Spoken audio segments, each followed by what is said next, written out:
Welcome back, creators! In this second part of our detachable leather belt pouch series, we're going smaller, but with even more personality. This project is perfect for carrying crystals, herbs, or those tiny trinkets that need a stylish home. What makes this pouch special is its combination of rustic charm and refined functionality. It's equally at home at a Renaissance fair or a modern festival. Let's dive into the process step by step, and I'll share some pro tips along the way that will elevate your craftsmanship. To begin, I've already prepared a circular piece of leather that will serve as the main body of our pouch. The key here is getting a perfectly round circle. I use a compass or trace around a bowl for consistency. Alongside that, I cut a wide leather strap which will act as both support and the flap covering. Notice how I've cut it slightly longer than needed. We can always trim, but we can't add length later. Now for one of my favorite parts, adding that luxurious interior. To give the pouch a sumptuous and vintage feel, I chose this rich emerald green velvet fabric. The color choice isn't arbitrary. Green represents growth and abundance, perfect for a pouch that might hold meaningful items. I traced the same circular shape onto the velvet using a fabric pencil. Regular pencils can leave marks that won't wash out. When cutting velvet, use sharp fabric scissors and cut in one smooth motion to prevent fraying. Here's a crucial tip. When gluing, I only applied adhesive along the edges and made a small dot in the center. This technique allows for better flexibility and prevents the fabric from becoming stiff. Make sure to stretch the fabric slightly if it has any elasticity. This prevents bubbles or unsightly creases from forming later. Work from the center outward, smoothing as you go. Trim the excess fabric with a sharp craft knife, leaving just enough to wrap around the edge. Set this piece aside in a dust-free area and let it dry thoroughly. Rushing this step will compromise your final result.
Next, we're building strength into our design. I cut another leather circle of the exact same size. Consistency is key here. This backing piece will be glued onto the back of our velvet-lined main body to form a reinforced edge, which is absolutely essential for adding rivets later without tearing. I made sure there was at least a 1 centimeter margin around the edge. This gives us a clean work surface and ensures our rivets will have solid material to grip. When aligning these pieces, take your time. A misaligned backing will show in the final product and can't be easily corrected. Once everything was perfectly aligned, I applied a thin, even coat of leather cement to both surfaces, waited for it to become tacky, then pressed them together firmly. Use a bone folder or the back of a spoon to work out any air bubbles. Let them cure completely. This isn't just drying time, it's bonding time. If you notice any uneven edges once dry, carefully trim them with a sharp craft knife.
Now let's focus on that wide leather strap we cut earlier. This piece will endure the most stress, so proper preparation is crucial. Begin by beveling the edges with a leather beveler. This removes the sharp corners and creates a more comfortable, professional feel. If you don't have a beveler, you can carefully use a craft knife held at a 45-degree angle. I chose to dye and texture this piece using a natural sponge and this gorgeous dark forest green leather dye. The sponge technique creates an organic, weathered effect that tells a story, like this pouch has been on adventures. Apply the dye in light, dabbing motions, building up the color gradually. Remember, you can always add more, but you can't take it away. Let the dye penetrate fully before moving to the next step. This usually takes about 15-20 minutes, depending on your leather type and ambient humidity.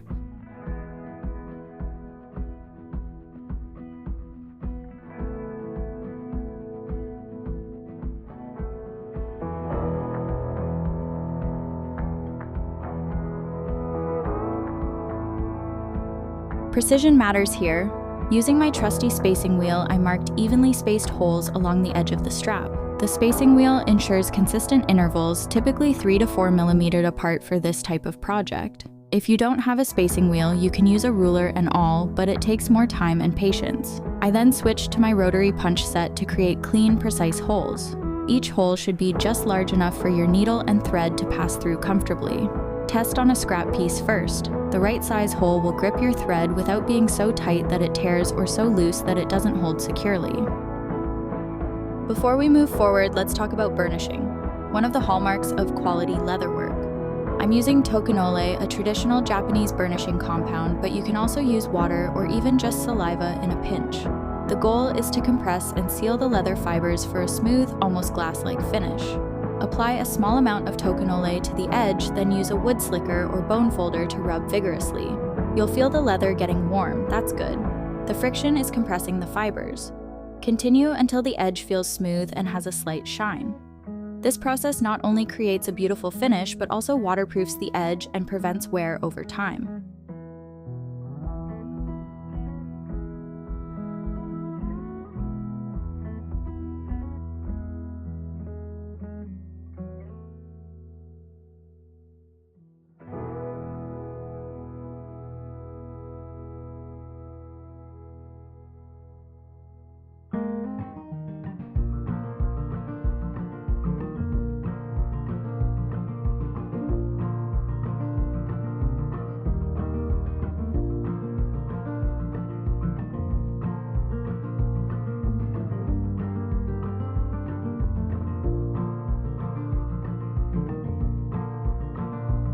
Returning to our main circular body, it's time to add some decorative flair.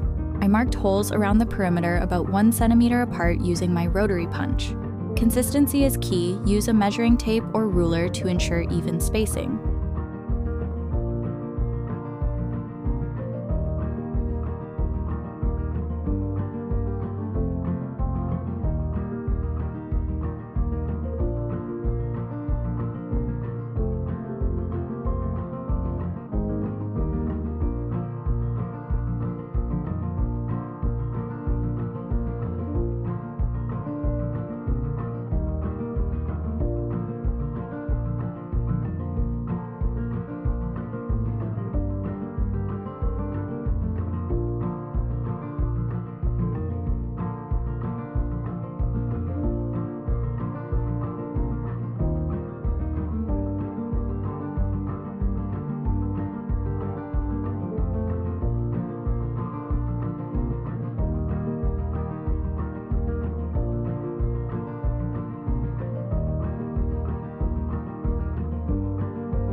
Now for the stitching, I'm using this beautiful waxed linen thread in a complementary color.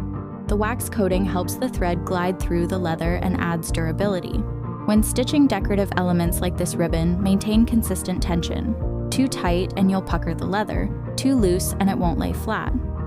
This ribbon accent serves multiple purposes. It adds visual interest, provides a nice textural contrast to the smooth leather, and actually reinforces the edge where we'll be adding stress from the drawstring later.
Now comes a critical assembly step. Take that prepared wide strap and position it carefully on the back of the leather circle.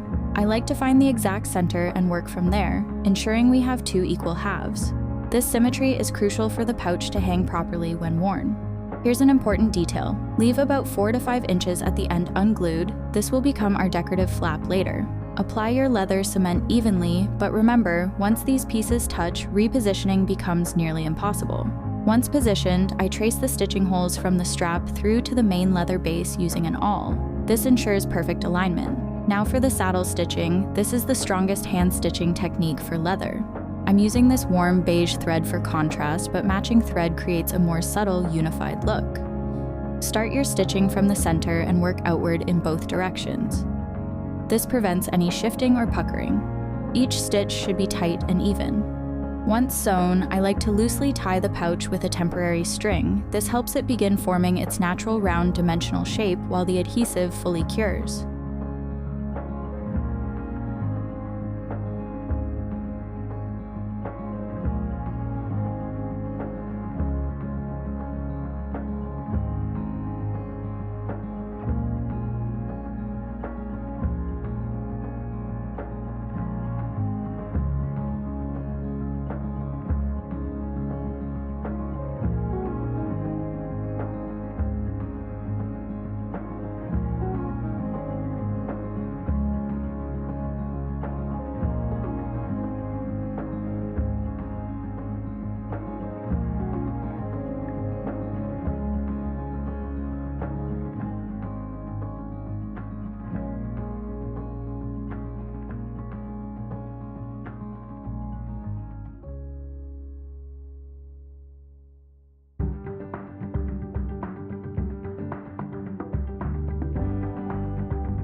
Now for the star of the show, the decorative flap. This is where your creativity can really shine. I've chosen an elegant oak leaf design because oak represents strength and endurance, perfect symbolism for a piece that will accompany someone on their journeys. When designing your own flap, consider the scale. It should complement the pouch size without overwhelming it. I cut the oak leaf from the same leather as the body for cohesion, then created a second, slightly smaller piece in a contrasting tone for layering depth. Edge preparation is crucial here. Bevel those edges carefully. The flap will be handled frequently, so smooth edges are essential for comfort and longevity. Burnish each edge to that glass-like finish we achieved earlier. The dyeing process for the flap requires patience. I applied several light coats, allowing each to dry completely before adding the next. This builds rich, even color with beautiful depth. The weathered effect comes from dabbing with a slightly damp sponge while the final coat is still tacky. It creates natural-looking variation that suggests age and character.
This attachment requires precision and patience.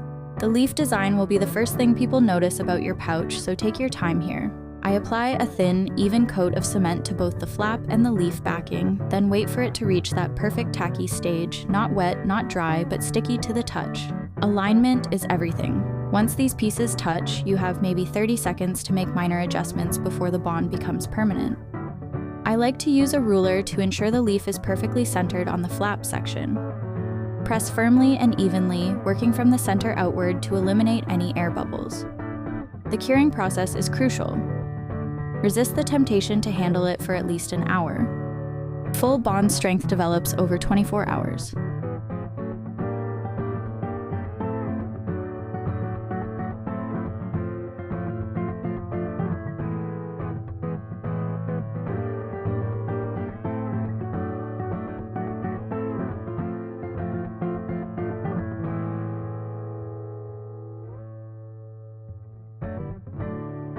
Functionality meets style in this belt attachment system. I designed this custom strap to be both secure and easily detachable, perfect for someone who wants to switch between wearing the pouch and setting it down. The leather piece I'm using is slightly thicker than our main body material. It needs to withstand repeated stress from attachment and removal. I shaped it with gentle curves rather than sharp angles. Curves distribute stress more evenly and are more comfortable against the body. The dyeing process here matches our flap, creating visual continuity. After dyeing, I spent extra time burnishing these edges since they'll see the most wear. A well-burnished edge will actually improve with age, developing a beautiful patina.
These mushroom-style fasteners are both functional and decorative. They're designed to pass through a belt and snap securely closed, but they also add a nice metallic accent to our earth tone design.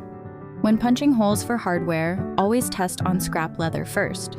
The hole should be snug. If it's too large, the fastener will pull through under stress. Too small, and you risk tearing the leather during installation. I use a setting block underneath when installing these fasteners. It provides solid support and prevents the leather from deforming during the hammering process. Each strike should be firm and controlled. You'll hear the difference when the fastener is properly seated.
This attachment point will bear the full weight of the pouch and its contents, so strength is paramount.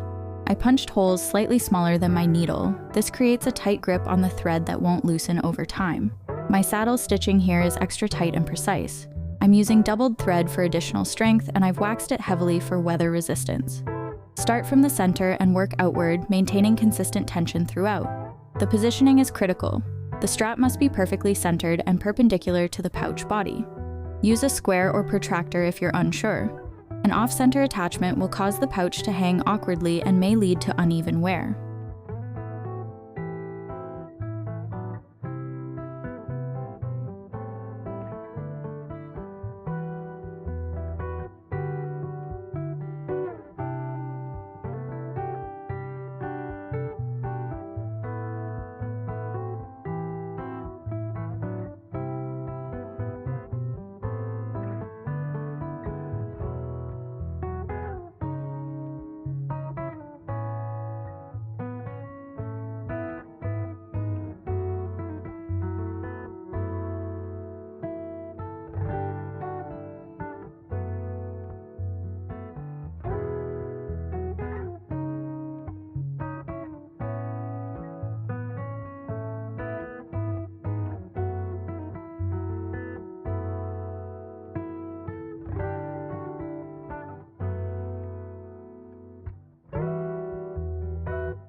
Now I'm punching holes around the perimeter of the oak leaf to stitch the two layers together.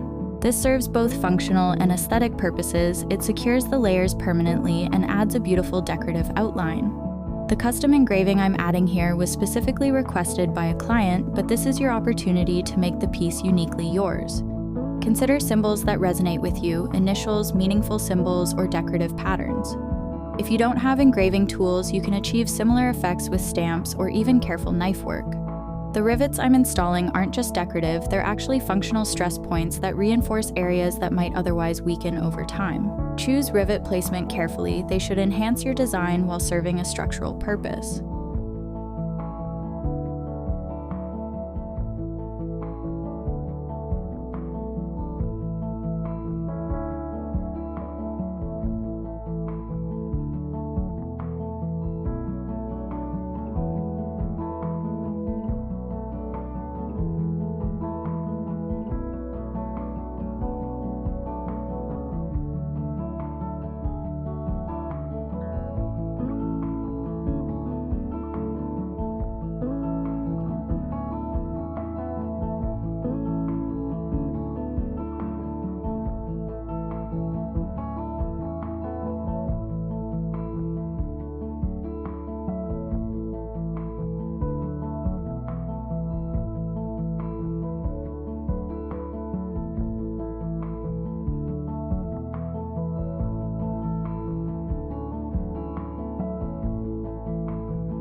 We're approaching the finish line. The drawstring system transforms this from a simple pouch to a fully functional closure. I'm punching larger holes around the perimeter, about 6 mm in diameter, spaced evenly about 2 cm apart. These metal eyelets prevent the drawstring from cutting through the leather over time. They're essential for longevity. When setting eyelets, work on a solid surface and use firm, even pressure. The eyelet should be snug against the leather with no gaps. Threading the drawstring is almost meditative. I start from the back, weaving through each eyelet in sequence. The soft leather cord I'm using will age beautifully, becoming more supple with use. Leave enough length for comfortable tying, about 6 inches on each side should be perfect.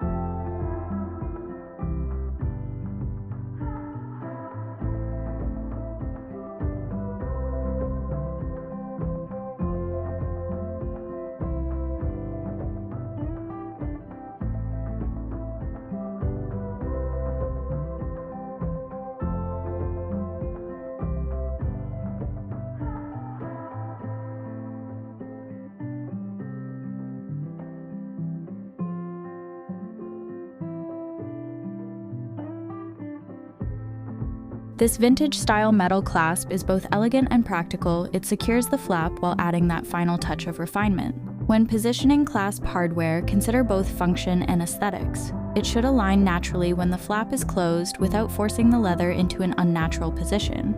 Installation requires precision. Mark your holes carefully and drill pilot holes if your leather is thick. The screws should be tight enough to secure the hardware, but not so tight that they deform the leather.